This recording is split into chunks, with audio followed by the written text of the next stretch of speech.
जय जय श्री राधे। श्री सद्गुरुदेव भगवान की जय हो। आचार्यों ने विविध संप्रदायों में विभिन्न प्रकारों से अष्टयाम सेवा चिंतन की प्रणालियां निर्धारित की हैं। इनमें मंजरी स्वरूप से 8 पहरों में उपदिष्ट पद्धति से विहित 8 लीलाओं का चिंतन और तदनुकूल सेवा विधान की साधना निर्धारित है।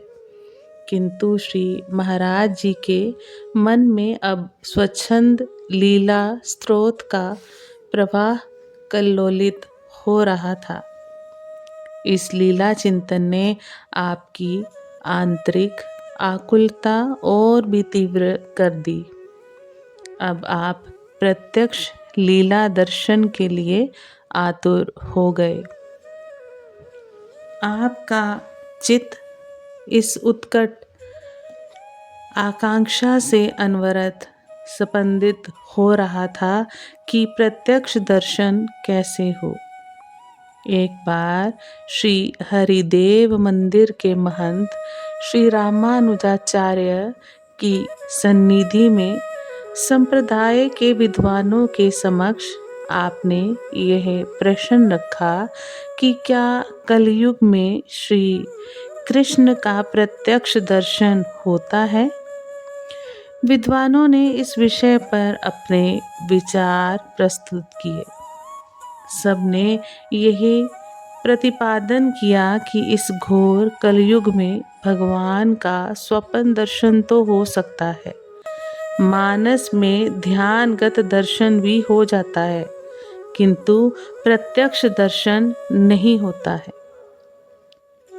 प्रत्यक्ष दर्शन के लिए व्याकुल लालायत साधक के हृदय पर इस उत्तर से वज्राघात हुआ।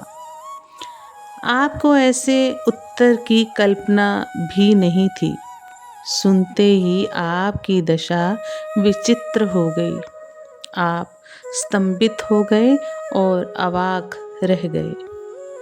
सभा से चुपचाप उठकर अपनी कुटिया में चले आए और द्वार बंद करके जोर जोर से रोने लगे। बिना खाए पिए 3 दिन तक आप रोते रहे।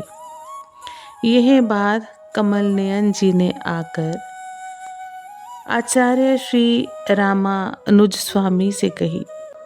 उन्होंने श्री महाराज जी को बुलवाया और अपने पास बैठाकर प्यार से सिर तथा पीठ पर हाथ फेरते हुए कहा, ऐसा रोना यदि सतत हो तो प्रत्यक्ष दर्शन अवश्य हो सकता है। इसी प्रकार के अगाध विरह की वेदना में मेवाड़ की रानी श्री मीरा को इसी कलयुग में भगवान श्री कृष्ण का प्रत्यक्ष दर्शन हुआ था। ऐसे विरही को अभी भी प्रत्यक्ष दर्शन हो सकता है। ऐसा सुनकर आपको परम संतोष हुआ। अखंड नाम स्मरण करते हुए भगवत दर्शन की लालसा से व्याकुल होकर उस मंगल दिवस की आप उत्कंठित रूप से प्रतीक्षा करने लगे। इसी समय एक सिद्ध संत की कृपा आप पर हुई। एक बार कमल नयन जी को बड़े जोरों से सर्दी जुकाम हो गया और बुखार आने लगा। 3 दिन हो गए किंतु बुखार अथवा जुकाम कम नहीं हुआ। दोनों ही परम विरक्त थे। पास में एक भी पैसा नहीं था कि उपचार की व्यवस्था करते। वैसे भी दोनों के शरीर के प्रति निरपेक्ष रहते थे। परंतु कष्ट जब अधिक होने लगा तो श्री महाराज जी ने सोचा कि कहीं से थोड़ी सी काली मिर्च और मिश्री लाई जाए, जिससे तुलसी का काढ़ा बनाकर कमल नयन जी को दिया जाए। ऐसा सोचकर आप बगीचे से बाहर निकले। प्यास लग रही थी, इसलिए साथ में लोटा डोल से की बाहर कोने पर जो कुआं है उससे पानी खींचकर पी लेंगे। कुएं पर आकर आप डोलची से पानी खींचने लगे। इतने में एक वृद्ध महात्मा आए। वे मलिन वस्त्र धारण किए हुए थे, केश की लटाएं बंधी हुई थी। कुएं के पास आकर वे महाराज जी से पानी मांगने लगे। कहा, मैं प्यासा हूँ, मुझे पानी पिलाओ। वृद्ध महात्मा के मलिन वस्त्रों को देखकर श्री महाराज जी का शोचाचार संस्कारों से अभिभूत मन अपनी डोलची से उनको पानी पिलाने में हिचकिचाने लगा। महात्मा जी सहसा शुद्ध परिमार्जित संस्कृत भाषा में बोलने लगे। उनकी ओज पूर्ण संस्कृत गिरा सुनकर श्री महाराज जी बहुत प्रभावित हुए तथा अपने व्यवहार से संकुचित भी हुए।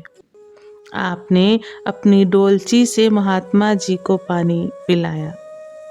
महात्मा जी पूरी डोलची पानी पी गए। फिर उन्होंने पूछा, तुम्हें क्या चाहिए? श्री महाराज जी तो कमल नयन जी के उपचार की चिंता में व्यग्र थे, इसलिए झट से कह दिया, काली मिर्च और मिश्री। सुनकर महात्मा जी मुस्कुराए। उंगली से जमीन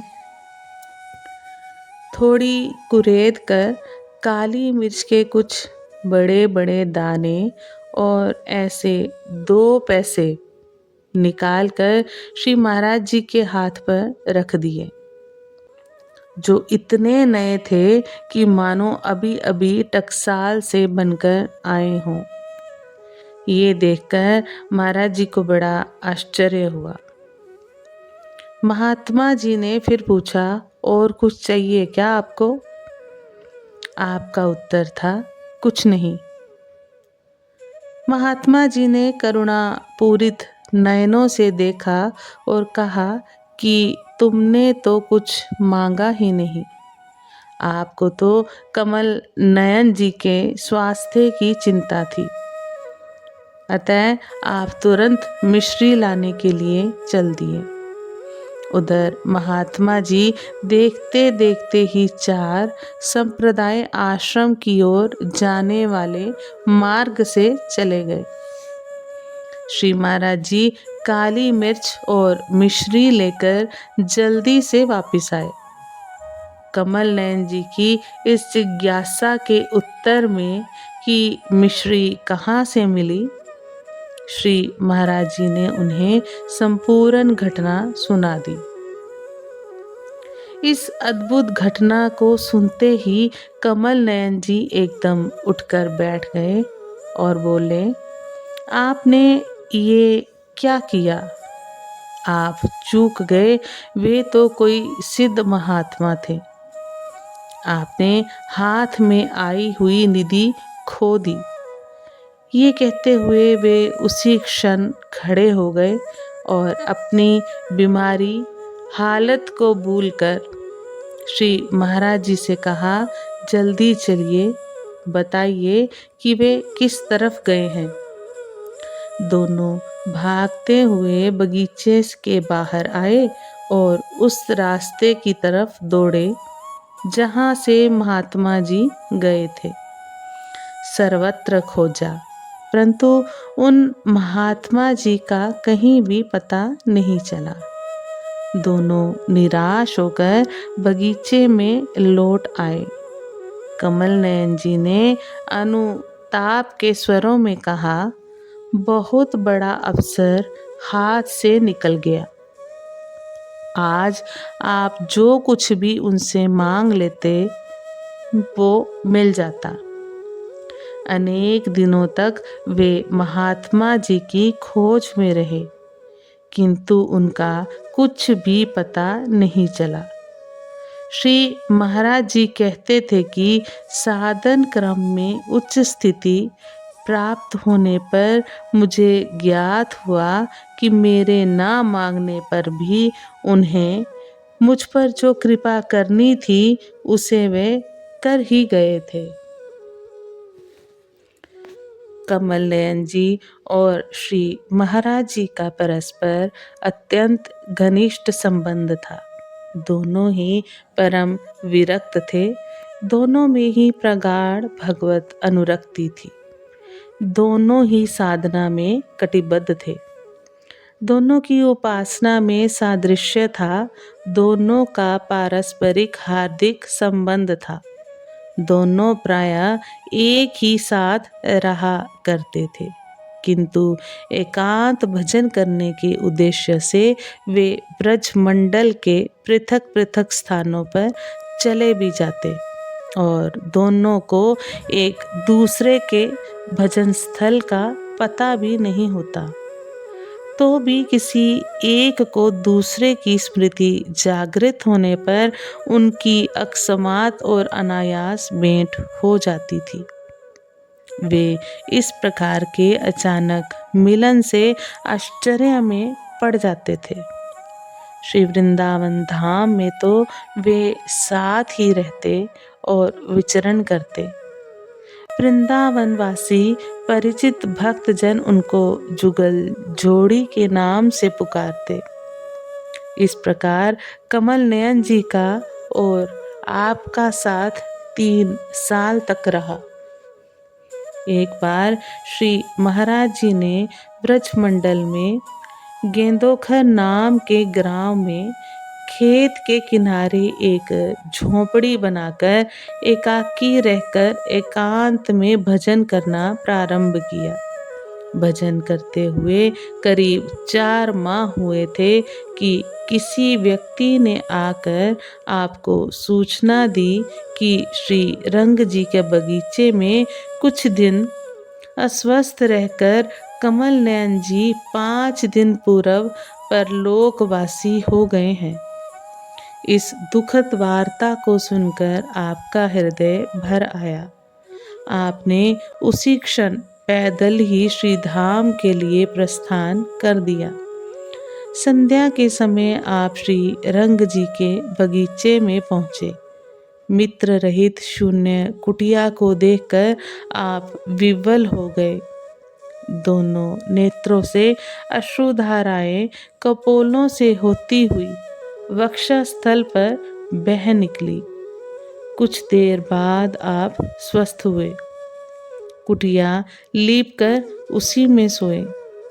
रात में आपको बहुत प्यास लगी, इतनी कि 1 मटका पानी पी गए। आपकी समझ में नहीं आया कि आपको इतनी प्यास क्यों लगी। सुबह आपने ये बात बगीचे में रहने वाले वैष्णवों से कही। उन्होंने बताया कि जब कमल नयन जी पधारे तब उनके पास कोई भी नहीं था। 3 दिनों तक उनकी मृत्यु का किसी को पता ही नहीं लगा। उनकी बातों से आपने अनुमान लगाया कि मृत्यु के समय वो प्यासे थे, इसलिए आपको इतनी प्यास लगी। आपने उस कुटिया में कमल नयन जी की आत्मा की शांति के लिए जप किया। तदंतर श्री महाराज जी ने श्री रंग जी के बगीचे के आवास को सदा के लिए छोड़ दिया और स्वच्छंद रीति से जहाँ तहाँ रहने लगे। आगे भी हम महाराज श्री की कृपा से इस प्रसंग को बढ़ाने का प्रयास करेंगे। आज हम वाणी को यही विश्राम देते हैं। आप सभी वैष्णव जन को श्री हरिवंशी श्री सद्गुरुदेव भगवान की जय हो। जय जय श्री हित हरिवंश।